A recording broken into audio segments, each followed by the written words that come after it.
I never feel that it is a real Christianity to preaching the word of God. To follow the word of God is real Christianity.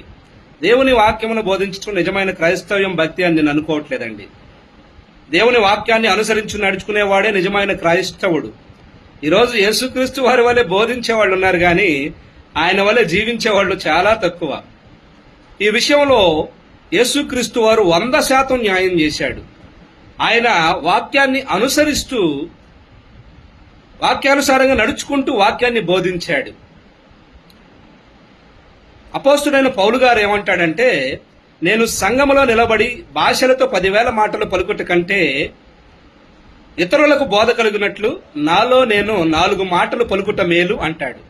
ఇంకొక భక్తుడు ఏమంటాడంటే, మీలో అనేకులు బోధకులు కాకుండుడి, బోధకులైన మీకు కఠినమైన తీర్పు అని అంటాడు. కాబట్టి సేవకుడు బోధించే విషయంలో చాలా జాగ్రత్త కలిగి ఉండాలి.